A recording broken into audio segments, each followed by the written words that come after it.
The problem of self-confidence is a problem of low self-esteem. And before we talk about self-esteem, an important point to make clear is that we all have beliefs about ourselves, such as that you may think you are exceptionally smart or see yourself as a stupid. You may be a cheater or an honest person. These beliefs limit us. We self-sabotage, we beat ourselves up, and in the end unusually manifests as lack of self-confidence. Now, the problem is you will never be able to move forward or get over something in your life that's causing you pain.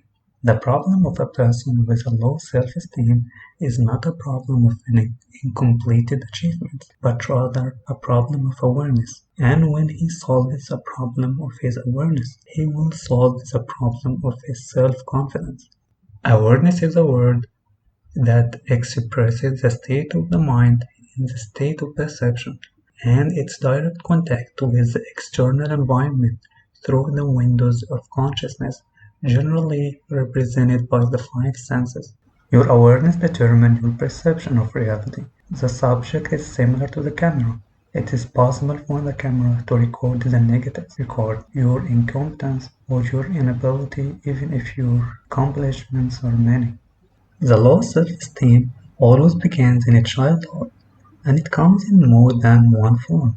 For example, parents, if they feel fundamentally incompetent, they pass this on their children, just as disease infection spread. Then children feel of no value, or parents are used to comparing them with others and underestimating them, and they develop a feeling of low self-esteem.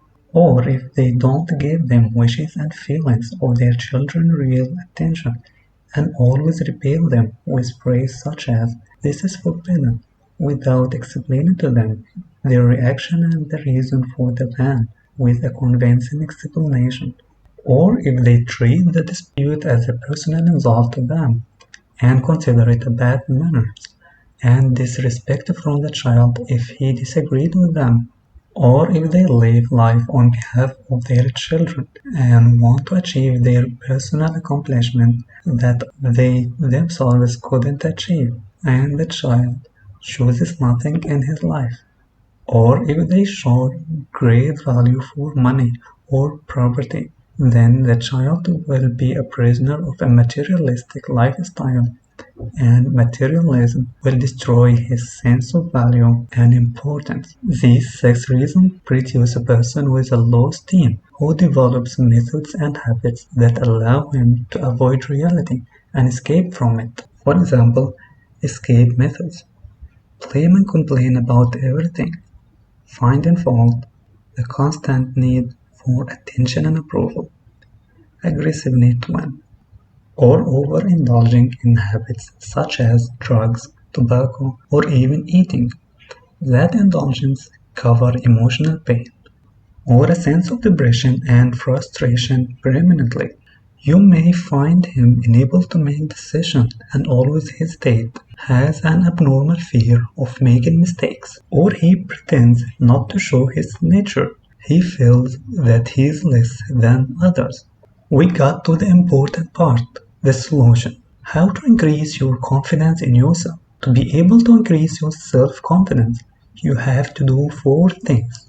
Do not allow others to take control of your life. Don't underestimate yourself because of your faults and mistakes and accept reality.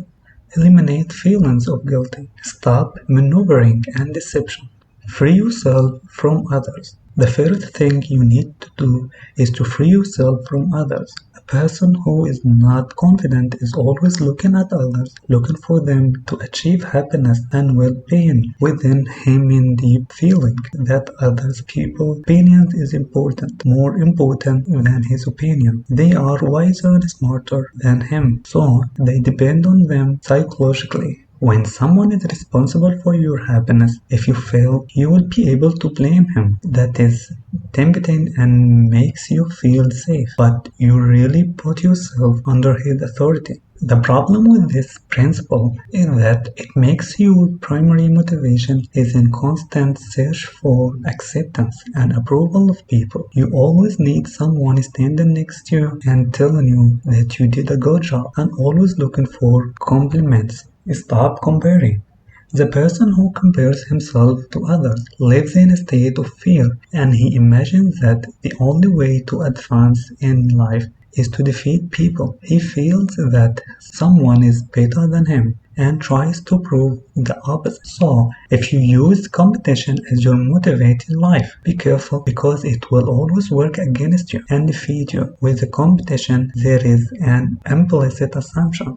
You are not confident in yourself and your capabilities. Be confident with yourself. You are more powerful and more influential when your words and actions are in the form of a wrist that pulls the hands of others to stand.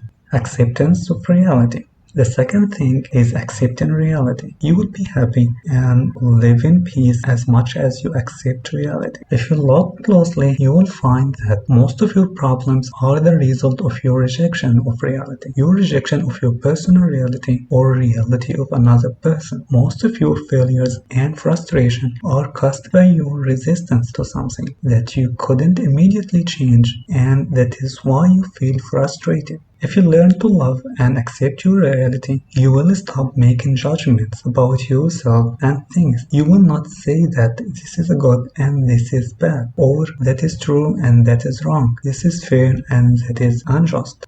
The problem of not accepting reality is that it ultimately leads you to feel that the circumstances are plotting against you and making you live in a world of wishful thinking based on wishful thinking and desire. And remember, I'm not asking you to love your reality, but accept it at the present moment. By doing so, you will have control over your behavior and your actions and your reactions. Get rid of guilt. The third thing is to get rid of your exaggerated sense of guilt. Guilt is one of the most common forms of stress in our modern society. Everything around us, from family and friends to school to society, transformed us consciously or unconsciously into machines for unnecessary guilt. Guilt starts from childhood, as parents use feeling of guilt to control the child, such as when his mother tells him, "If you don't do this, I will feel sad because of you." Practicing guilt in this way develops in a young child a behavior based on the satisfaction of others, and the development within it is endless to make a good impression in people. He will remain concerned about what others will say or think about his actions, and he spends his entire life feeling guilty, a sin that he imposed on himself in trying to please all people. If you justify your sense of guilt at the present time, that you consider it to be a learning and passage of the mistakes of the past. Stop reprimanding yourself because of the past, and not waste your time and energy in a sense of guilt that is useless. It is not a lesson to learn from the past. Once you define the problem, don't condemn yourself because of it, but rather rid of it. Take responsibility for your life. Fourth and last point is the responsibility part. When I was young, I discovered a powerful mechanism of manipulation and deception. Crying effect. If you cry, a big person will come to help you. Even if you make you cry too, you will find someone who comes to take care of you. This behavior was justified in your childhood, but you are now an adult. This behavior will not help you, but it will make you a prisoner of others and cause you much more problems than it will solve. Choose your destination. The step after taking responsibility for your life is to start choosing consciously goals for yourself, goals and dreams that you want to achieve. Thank you guys for watching. Click like button and subscribe button if you want to see more helpful videos here in our channel. We help you to improve your way of thinking. I'll see you later.